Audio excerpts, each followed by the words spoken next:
tonight. 30 new cases of COVID-19 recorded and 2 deaths placed under investigation, taking confirmed cases of the virus to 9,959. Lisa Hanna steps down as treasurer of the PNP, while the positions of chairman and general secretary will become vacant at the end of this month. And yes, we have settled the issue of presidency, and I think in relation to chairmanship of the party, I believe I have the qualities that will enable us to be far more effective and present a unified picture to the Jamaican people. Still tonight, in an update, 5-year-old Mikel Allen, who was attacked by a pack of dogs in St. Anne on Sunday, has regained consciousness and is now in stable condition in hospital. And Justice Minister Delroy Chuck says that additional legislation is coming to address the breeding and importation of specific breeds of dogs and spaying of stray dogs, among several other matters.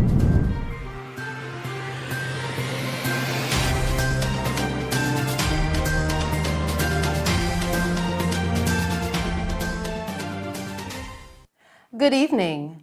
Jamaica has recorded 30 new cases of COVID-19 and 2 deaths have reportedly been placed under investigation, according to the reports from the Ministry of Health and Wellness yesterday. The country's total of confirmed COVID-19 cases now stands at 9,959, of which 4,256 are active. The new cases are comprised of 13 males and 17 females, ranging in age between 7 and 89 years. Of the new cases, 8 are from St. James, 7 are from Hanover, 6 are from Trelawney, 4 are from St. Catherine, 3 are from Westmoreland, while Manchester and St. Elizabeth recorded 1 case each. Now, the ministry says 1 of the new cases is imported, 1 is a contact of a confirmed case, and the other 28 cases are under investigation. The country's death toll since the outbreak in March stands at 231. Meanwhile, the ministry also reported that 8 patients have recovered from the virus, taking the total of recovered persons to 5,338. Still making news tonight, the People's National Party's Deputy General Secretary, Basil Waite, is reportedly now in the Intensive Care Unit, ICU, of the University Hospital of the West Indies after developing complications from COVID-19. Mr. Waite, who was in home isolation, was admitted to hospital on Sunday and was transferred to the ICU yesterday. The Deputy General Secretary has been placed on oxygen because his levels were low, resulting in breathing difficulties. We will bring you more on this story in subsequent newscasts. In other news tonight, Lisa Hanna has stepped down as treasurer of the People's National Party, PNP. The decision by the South East St. Anne Member of Parliament was reportedly made to give newly installed President and Opposition Leader Mark Golding and the PNP leadership a free hand in choosing key personnel to serve on the party's secretariat. Meanwhile, as the positions of Chairman and General Secretary will become vacant at the end of this month, other members have expressed their interest in taking on the positions. Here is Colleen May with more on this story. The People's National Party PNP Secretariat will be significantly changed as the party's chairman Fitz Jackson and the General Secretary Julian Robinson had previously indicated that they would be stepping down from those positions. Their resignations will take effect at the end of the month, at which time their replacements will be decided at the party's National Executive Council meeting. Our news team spoke with Julian Robinson earlier today, who said their names being circulated. However, he was not aware of who those persons are and what positions they are running for. We have an election on November 29th. That's going to be my last day in office as General Secretary.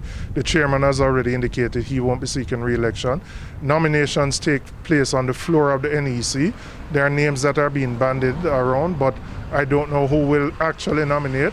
But, you know, we are a democratic organization, and on the day, the NEC members will decide who will fill those two positions. I'll continue to serve the party in other capacities, but not as General Secretary. I mean, I'm still a member of Parliament. I'll still be a spokesperson within the Spokespersons Council, and I'll still advocate for issues that are passionate to me.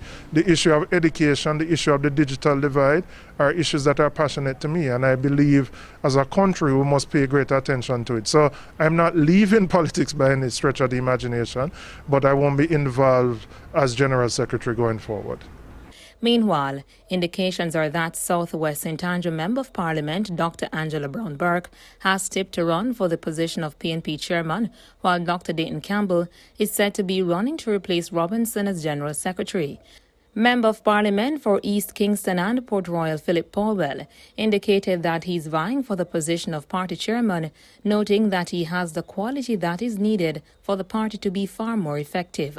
I believe that our party is the only hope for Jamaica, that we are still viable, but we have been through a very rough period. I think the party has to settle down now. We have a new leader, and I think I am well positioned to assist in bringing back everybody together. I have had excellent relations with everybody in the party. I started calling EC members, and I know every single one of them. We've had good relationship, and I think that is what it's going to take to get our party back together. I think the Jamaican people are looking to the People's National Party. And yes, we have settled the issue of presidency, and I think in relation to chairmanship of the party, I believe I have the qualities that will enable us to be far more effective and present a unified picture to the Jamaican people. My focus is not on the other candidate. We're all comrades. We are going to conduct this. It's a very short campaign in an atmosphere and a spirit of comradeship, of love and respect. And I believe in the end I'll be successful. When asked about the plans newly appointed party leader Mark Golding has for the party, the outgoing General Secretary says Mr. Golding will announce his plans to move the party forward come November 29 at the party's National Executive Council meeting. The new party leader, Comrade Mark Golding, will outline on the 29th how he intends to take things forward. He has already indicated having a very deliberate process of healing and unity and ensuring that it is done in a way that brings everybody together, because that's been one of the issues affecting the party. But I know he'll speak in a fulsome way on the 29th to that. Reporting for Mello TV News, I'm Colleen May. In an update, 5-year-old Mikel Allen, who was attacked and mauled by a pack of dogs in St. Dacre, St. Anne on Sunday, has regained consciousness and is now in stable condition in hospital. Mikel Allen was bitten all over his body, including his head, by a pack of dogs as he returned home from a shop in the community located in the Alexandria area of the parish. The child has reportedly been transferred to a medical facility at the Bustamante Hospital for Children, where he will undergo plastic surgery to his head. In the meantime, 3 of the dogs that were implicated in mauling the boy were taken into the custody of the Jamaica Society for the Prevention of Cruelty to Animals, JSPCA, with the assistance of the owner of the animals and the local police. Still making news tonight, Justice Minister Delroy Chuck says that additional legislation is coming to address the breeding and importation of specific kinds of dogs and spaying of stray dogs, among several other matters. He noted that the Dog Liabilities for Attacks Act, which is currently being debated before Parliament, is limited in scope and provides for criminal and civil liability for an owner of a dog that attacks, injures, and/or causes the death of a person. He noted that other legislations will also look at breeds that are considered ferocious and may be prohibited from breeding or being imported into Jamaica. Meanwhile, the Justice Minister says the current bill provides that non-serious injuries from dog attacks will be dealt with at the parish court level. If the injuries are really serious, or especially if death occurs, then it could go to the Supreme Court level, where it could be a serious criminal offense. Fines ranging from $500,000 to $3 million or imprisonment from 6 months to 15 years are being proposed as criminal penalties. Civil liabilities can also be incurred if the dog causes injury in any place other than its home or where it is normally kept. Meanwhile, Julian Robinson from the People's National Party says he has issues with sections of the current Dog Liabilities for Attacks Act. Here is Ophelia Miller with more on this story. The People's National Party Julian Robinson expressed that he has reservation to sections of the legislation that was drafted regarding the Dog Liabilities for Attacks Act. Let me first offer my sympathies to the family of that 6-year-old, and I understand he's going to be transferred to Bustamante. I have a son who is 6, so I can just imagine the pain of the parents and the other relatives. The reality is that we have to deal with persons who leave their dogs on the road. The challenge in this case is even finding who the owner is, right? Now, the issue I had with the legislation revolved around the word attack and the definition of the word attack, because it imposed a criminal penalty on someone if your dog attacks somebody without there being any harm to the person. So I could be walking my dog on the road, the dog becomes agitated, the person apprehends that the dog is going to injure them, but the dog hasn't touched them. And the legislation as it was drafted would impose a criminal liability on me. Now you have to understand that's a very serious thing. Having a criminal record affects your employment, it affects your ability to travel. Now that is not dealing with people who are irresponsible owners who leave their dogs out, who don't secure their properties. I'm absolutely in support of legislation and penalties for those persons.